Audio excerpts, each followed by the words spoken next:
Hello dear students.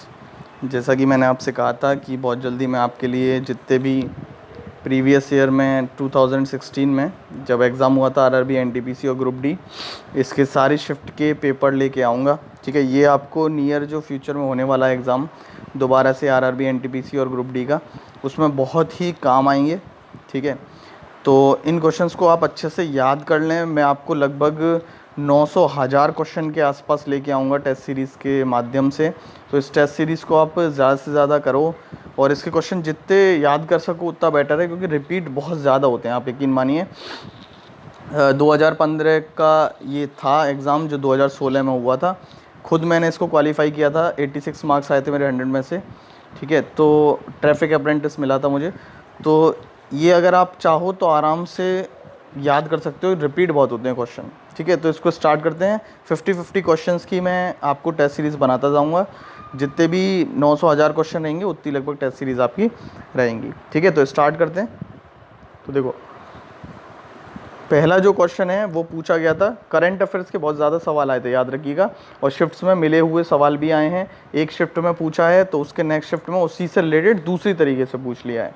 ठीक है, तो पहला जो क्वेश्चन आया वो पूछा था कि 2023 का विश्व कप कहाँ होना है। ठीक है, तो जो 2023 का विश्व कप है वो भारत में होना है। ठीक है, 2023 का विश्व कप भारत में होना है। 2019 का याद रखना कहाँ हुआ, इंग्लैंड एंड वेल्स में हुआ, जिसको इंग्लैंड ने जीता था न्यूजीलैंड को हराकर।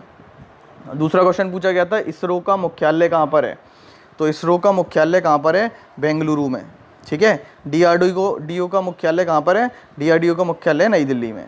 ठीक है, तीसरा क्वेश्चन पूछा गया था, जो चेक होते हैं उनकी कितनी वैधता होती है। ठीक है, तो चेक और डिमांड ड्राफ्ट डीडी ये जो होते हैं इन दोनों की वैधता होती है 3 महीने की। जिस भी दिन आपने चेक काटा है उससे वो कितने महीने तक वैलिड रहेगा, 3 महीने तक, उसके बाद बेकार हो जाता है। नेक्स्ट है, विज्ञान दिवस भारत का कब होता है, राष्ट्रीय विज्ञान दिवस तो कब होता है, हर साल 28 फरवरी को। ठीक है, कमेंट करके बताओ मेरे को किसके बर्थडे पर नेशनल साइंस डे हम मनाते हैं। ठीक है, नेक्स्ट पांचवा, first bank in India, Bharat में पहला कौन सा बैंक था। तो 1770 में कलकत्ता में स्थापित किया गया था अंग्रेजों के द्वारा, बैंक ऑफ हिंदुस्तान। तो भारत का जो पहला बैंक था वो था 1770 का बैंक ऑफ हिंदुस्तान, कलकत्ता में स्थापित किया गया था। ठीक है, नेक्स्ट क्वेश्चन है, वायु में सबसे ज़्यादा नाइट्रोजन है उसका कितना प्रतिशत है। आसान क्वेश्चन आते हैं बहुत एनटीपीसी में। ठीक है, जनरल क्वेश्चन और आसान क्वेश्चन अच्छे से जितना भी मैं आपको पढ़ा रहा हूँ वो आपने पढ़ लिया तो मैं गारंटी देता हूँ कि रोक नहीं सकता आपको। जीएस में percentage of nitrogen in air कितनी परसेंट है, 78% है। नेक्स्ट, पहला ओलंपिक खेल जो था वो कहाँ पर हुआ था। तो पहला ओलंपिक खेल 1896 में हुआ था। ठीक है, अंतर्राष्ट्रीय ओलंपिक समिति है जिसकी स्थापना 1894 में की गई थी। ठीक है, तो यही कराती है, हर 4-4 साल बाद होते हैं ओलंपिक। 2020 में होना था टोक्यो में, जो 1 साल डिले कर दिया गया है। तो 1896 में पहला ओलंपिक हुआ था, कहाँ पर, यूनान की राजधानी, ग्रीस देश है जिसको यूनान भी कहते हैं हम, उसकी राजधानी एथेंस में हुआ था। ठीक है, नेक्स्ट क्वेश्चन है, देखो कुछ ऐसे क्वेश्चन भी आ जाते हैं जिनका आंसर नहीं भी पता होगा। ठीक है, मतलब बहुत कीड़ा है आपको क्रिकेट का तो पता होगा, वरना नहीं पता होगा। तो ऐसे क्वेश्चन ज़रूरी नहीं आप करें, छोड़ भी सकते हैं। क्वेश्चन है कि सचिन तेंदुलकर ने 1989 में पहला टेस्ट मैच जब खेला था तो किस टीम के खिलाफ खेला था। ठीक है, प्रतिद्वंदी टीम पूछी है, तो अगर आप बहुत ज़्यादा कीड़ा है क्रिकेट का तो पता होगा, वरना नहीं पता होगा। तो वो था पाकिस्तान। अगर ऐसे क्वेश्चन नहीं आते हैं छोड़ दो। नेक्स्ट, देखो कंप्यूटर के क्वेश्चन भी पेपर में आते हैं, यहाँ से आप देख सकते हो। वेब ब्राउज़र में ब्राउजिंग स्क्रीन का विस्तार करने के लिए, मिनिमाइज़ करके मैक्सिमाइज़ करने के लिए कौन सा की का हम इस्तेमाल करते हैं, शॉर्टकट कुंजी, तो F11 का इस्तेमाल करते हैं। ठीक है, नेक्स्ट, शिमला समझौता कब हुआ था। तो शिमला समझौता इंदिरा गांधी के द्वारा किया गया था 1971 की भारत पाक लड़ाई के बाद, 1 साल बाद, कब, 1972 में। ठीक है, अगले साल मतलब किया गया था 1972 में। ठीक है, 71 की लड़ाई के बाद शांति समझौता था शिमला का, 1972 में किया गया। 11वां सवाल है कंप्यूटर से रिलेटेड, कंप्यूटर में एस की होता है। ठीक है, ये इसकी फुल फॉर्म पूछी गई है। ये बेसिकली नंबर होते हैं जो कंप्यूटर रीड करता है, अपने लिए होते हैं। तो इसकी फुल फॉर्म है American standard code for information interchange. Important सवाल है। नेक्स्ट क्वेश्चन है, जो शनि है उसके वायुमंडल में मुख्य रूप से कौन सी गैसें हैं, तो उसमें है हाइड्रोजन और हीलियम, यही जुपिटर में भी हैं, गैस ग्रह में ज़्यादातर यही हैं। अरुण और वरुण में उसमें ज़्यादातर मीथेन है। नेक्स्ट क्वेश्चन 13वां, ऐसी प्रक्रिया को क्या कहते हैं जिसके द्वारा धातुओं पर जंग ना लगे उसके लिए जिंक की कोटिंग करते हैं, जस्ते की कोटिंग। बड़ा इंपॉर्टेंट सवाल है, साइंस का सवाल है। ऐसी विधि को क्या कहते हैं? गैल्वेनीकरण कहते हैं, गैल्वेनाइजेशन कहते हैं, या और हिंदी में चले जाओ तो यशदीकरण कहते हैं। लिखा हुआ गैल्वेनाइजेशन ही आता है, ठीक है, गैल्वेनीकरण ही लिखा हुआ आता है। ऐसे क्वेश्चन इंग्लिश में ही आएंगे लिखे हुए ऑप्शंस। नेक्स्ट, डीबीएमएस कंप्यूटर से रिलेटेड सवाल है, इसकी फुल फॉर्म क्या होती है? ऑप्शंस देख के भी आपको कुछ कुछ समझ में आएगा। देखो ये क्योंकि प्रीवियस ईयर के पेपर हैं तो इनके ऑप्शन नहीं है बेसिकली, ठीक है, तो डायरेक्ट मैं आपको इसीलिए आंसर और क्वेश्चन बता रहा हूँ। तो डीबीएमएस की फुल फॉर्म होती है डेटाबेस मैनेजमेंट सिस्टम, ठीक है, डेटाबेस प्रबंधन प्रणाली। नेक्स्ट क्वेश्चन संविधान से संबंधित है, 15वां, कौन सा फंडामेंटल राइट, कौन सा मूल अधिकार गैर नागरिकों को भी प्राप्त है भारत के? तो देखो कुछ ऐसे मूल अधिकार हैं जो केवल नागरिकों को प्राप्त हैं जो भारत के हैं, कुछ ऐसे भी मूल अधिकार हैं जो सबको प्राप्त हैं, चाहे भारत का हो चाहे ना हो।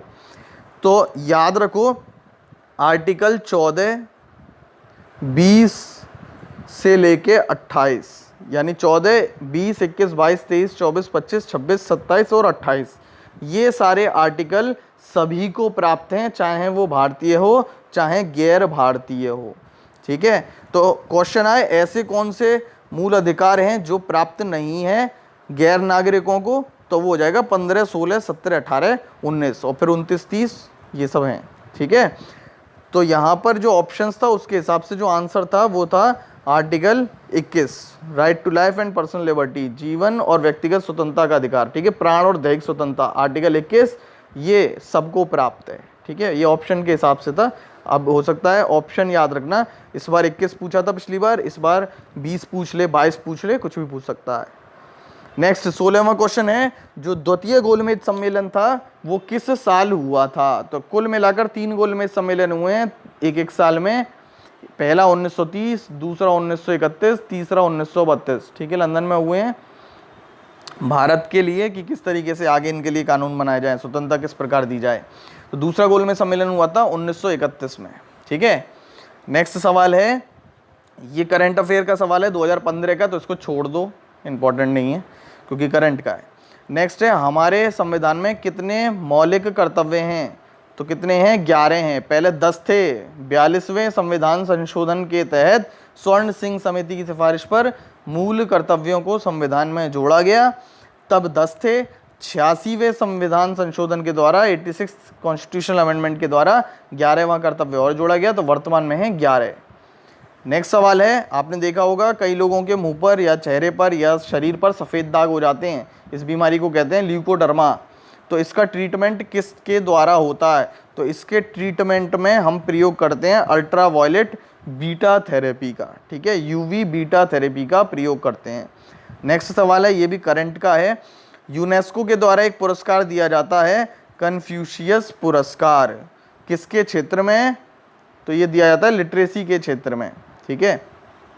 किसको दिया गया था? 2016 का, करंट का सवाल है, तो इसको छोड़ सकते हो या फिर याद भी रख सकते हो, ठीक है। अब ऐसे याद रखना कि ये कन्फ्यूशियस पुरस्कार देता कौन है? यूनेस्को देता है। किस क्षेत्र में देता है? लिटरेसी के क्षेत्र में, ठीक है, साहित्य के क्षेत्र में। नेक्स्ट 21वां क्वेश्चन है, UNFCCC एक संगठन है, इसकी फुल फॉर्म क्या है? तो UNFCCC जलवायु से संबंधित एक संगठन है, इसकी हर साल बैठक होती है, आपने सुना होगा नाम COP करके। COP 21 2015 में हुई थी, 21वीं बैठक पेरिस में, पेरिस समझौता हुआ, सबसे बड़ा आज तक का जलवायु समझौता है, ठीक है। तो UNFCCC की जो फुल फॉर्म है वो है United Nations Framework Convention on Climate Change, ठीक है, full form as it is याद रखना, ये इंग्लिश में ही लिखा हुआ आएगा, हिंदी में नहीं आएगा लिखा हुआ। नेक्स्ट, ये भी करंट का सवाल है, उस समय का है लेकिन अब भी याद रख सकते हो, शायद पूछ ले। दिल्ली पुलिस ने एक ऐप लॉन्च की है जो महिलाएं डिस्ट्रेस में हो, परेशानी में हो, संकटग्रस्त हो, उनकी मदद के लिए। क्या नाम है ऐप का? ऐप का नाम है हिम्मत, ठीक है। नेक्स्ट इंपॉर्टेंट सवाल है, बार बार आता है, रिपीट होता रहता है, भारत में जो ऑल इंडिया सर्विसेज हैं इसके जनक किसको कहा गया है? ठीक है, तो सिविल सेवा का पिता लॉर्ड कॉर्नवालिस को कहते हैं, लेकिन ऑल इंडिया सर्विसेज आर्टिकल 312 में आता है। इसको जोड़ने का श्रेय संविधान सभा में बहुत ज़्यादा इसके पक्ष में थे कौन? सरदार पटेल। ठीक है, नेक्स्ट 24वां सवाल है ये है कि ओसामा बिन लादेन पे जो अटैक किया था अटोबाबाद में, ठीक है, अबोटाबाद नाम था उसका जगह का, तो उसका ऑपरेशन का नाम क्या था, उसको मारने वाले ऑपरेशन का? तो उसका नाम था ऑपरेशन नेपच्यून स्पीयर।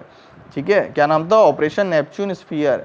अलग अलग क्वेश्चन भी आ जाते हैं, पुराने भी, कोई ऐसा नहीं है कि आप कहो कि 1 साल का ही करंट आएगा। हाँ, मैक्सिमम 6 महीने का ही आएगा एग्जाम से पहले का, लेकिन हाँ 1-2 साल पहले का भी करंट पूछ ले, आता है तो बढ़िया, नहीं आता तो छोड़ दो, टेंशन की जरूरत नहीं है। ठीक है, आपको नहीं आता, किसी को भी नहीं आता होगा।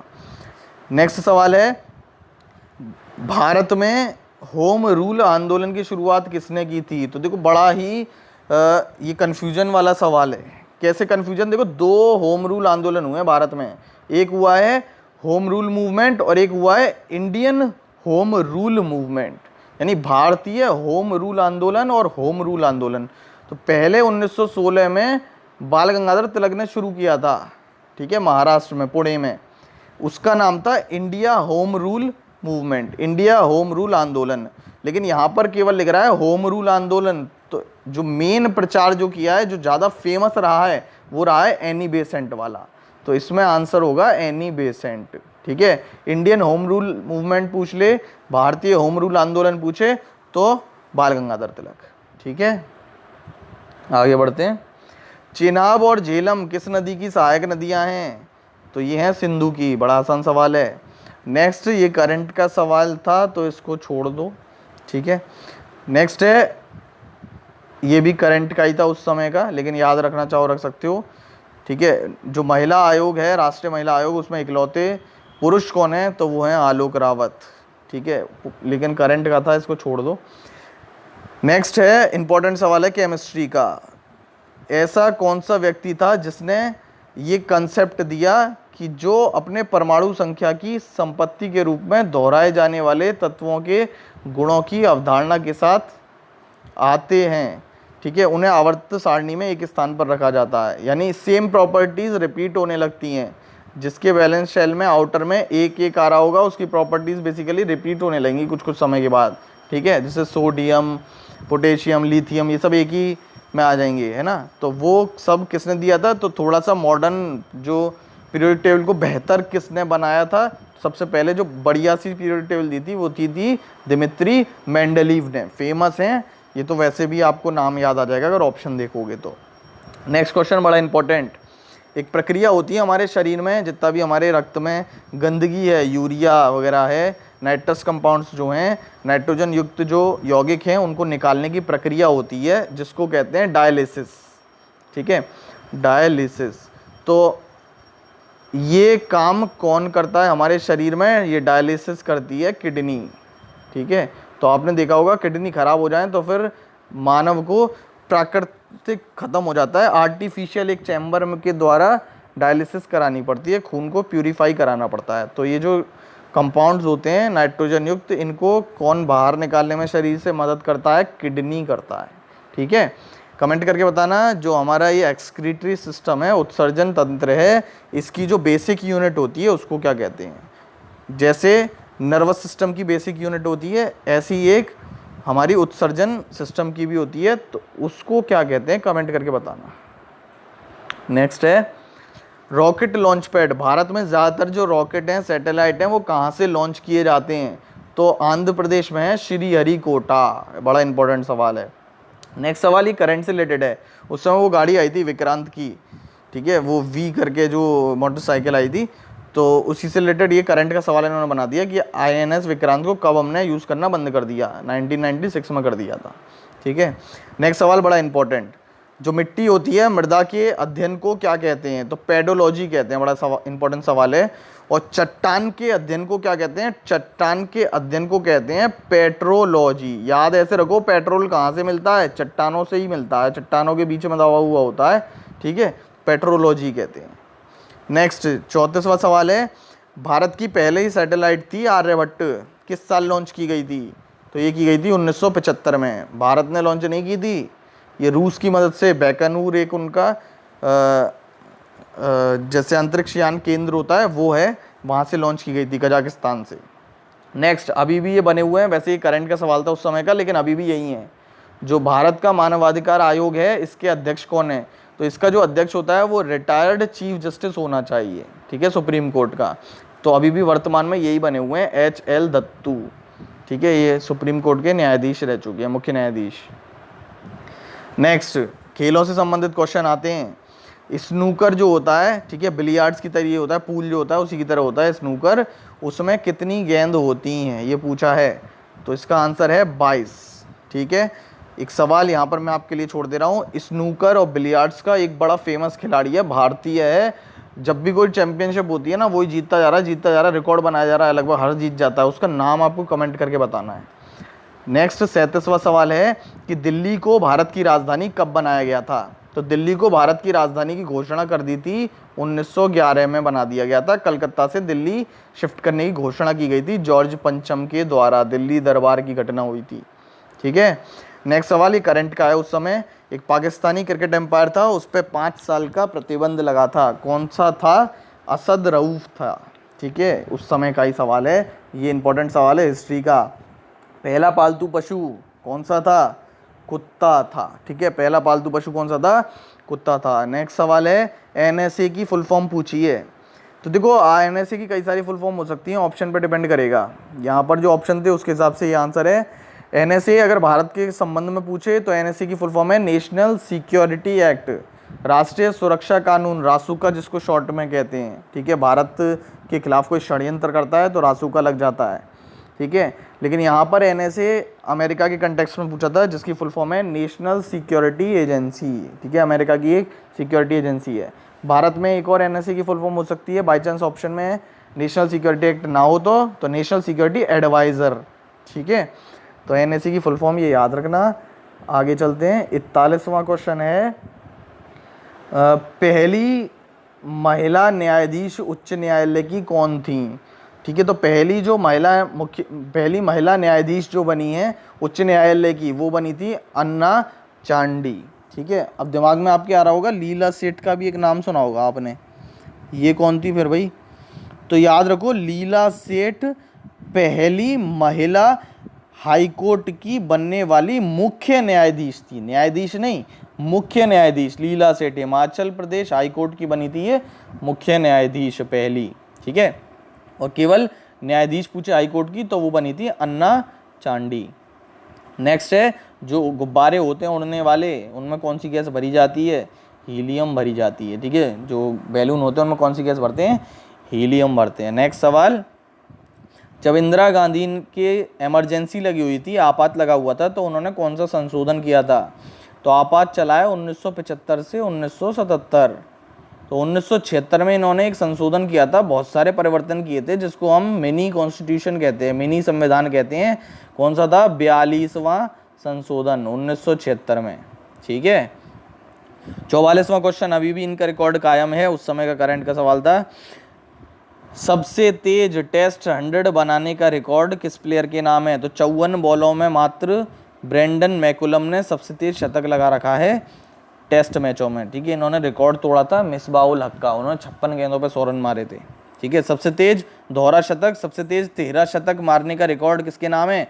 तो वो अपने भारतीय बल्लेबाज हैं वीरेंद्र सहवाग।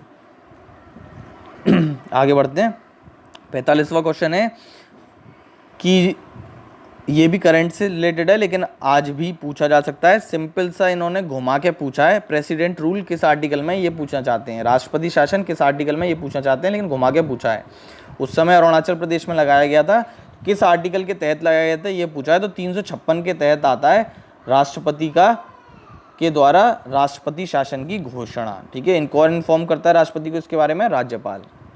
नेक्स्ट 46वां क्वेश्चन है, पूना पैक्ट, पूना समझौता, इस पर हस्ताक्षर कब किए गए थे? तो 1932 में किए गए थे, गांधी जी और अंबेडकर के बीच में, BR अम्बेडकर जी के बीच में ये समझौता हुआ था 1932 में, ठीक है। नेक्स्ट, सेबी की स्थापना कब हुई थी? सेबी क्या है? भारतीय प्रतिभूति और विनियमन बोर्ड। भारत में जो शेयर बाजार है उसको नियंत्रित करता है, उसकी देखरेख सारी कौन करता है, उसकी देखरेख करता है सेबी। तो इसकी स्थापना कब हुई थी, इसकी स्थापना हुई थी 1988 में। अब इस पे एक सवाल और बनता है, वो बनता है कि सेबी को कानूनी दर्जा कब दिया गया है, ठीक है, सांविधिक संस्था इसको कब बनाया गया है, स्टैट्यूटरी बॉडी, वो बनाया गया है 1992 में, जब प्रधानमंत्री थे पीवी नरसिम्हा राव। ठीक है, नेक्स्ट क्वेश्चन है, विश्व की पहली मुस्लिम महिला प्रधानमंत्री कौन बनी? तो वो पाकिस्तान की रही हैं बेनजीर भुट्टो। और मुस्लिम की जगह केवल पहली महिला प्रधानमंत्री पूछे तो वो भंडार नायके हैं जो श्रीलंका की रही थी। ठीक है, नेक्स्ट सवाल है, ये करंट से रिलेटेड है तो इसको छोड़ सकते हो। ठीक है, उस समय का ज्ञानपीठ पुरस्कार पूछा है। अच्छा, ये याद रखना, ज्ञानपीठ पुरस्कार सबसे बड़ा पुरस्कार होता है साहित्य के क्षेत्र में। ठीक है, नेक्स्ट है, जो डायनासोर पृथ्वी पर थे वो किस काल में थे, किस युग में थे? ठीक है, तो हमारे बेसिकली 4 युग रहे हैं, प्री कैम्ब्रियन काल, ठीक है, फिर इसके बाद पैलियोजोइक काल, फिर मीसोजोइक काल और फिर सीनोजोइक काल। ठीक है, तो मीसोजोइक काल जो था इसी का एक भाग है, इसका एक भाग है जिसको हम कहते हैं जुरासिक काल। जुरासिक पार्क मूवी सुनी होगी ना आपने, वही है। तो जुरासिक काल एक रहा है जिस समय डायनासोर पृथ्वी पर रहते थे। तो यहाँ पर डिटेल में इतना नहीं पूछा, यहाँ पर केवल काल पूछा था, तो मीसोजोइक काल रहा है। और उसमें भी और डिटेल में चला जाए तो जुरासिक काल। ठीक है, मीसोजोइक कई भाग हैं, ट्रायासिक, जुरासिक, ठीक है, क्रिटेशियस, ये सब। तो ये सब हम पढ़ेंगे धीरे धीरे और आगे डिटेल में। तो ये पहली टेस्ट सीरीज़ थी, उम्मीद करता हूँ कि आपको मज़ा आया होगा। ऐसी ही और टेस्ट सीरीज़ आपके लिए मैं लेकर आऊँगा। ज़्यादा से ज़्यादा यार लाइक ठोक दो, ज़्यादा से ज़्यादा शेयर कर दो। ज़्यादा से ज़्यादा शेयर होंगे तो उतनी ही जल्दी मैं आपके लिए टेस्ट सीरीज़ लेकर आऊँगा। Thank you.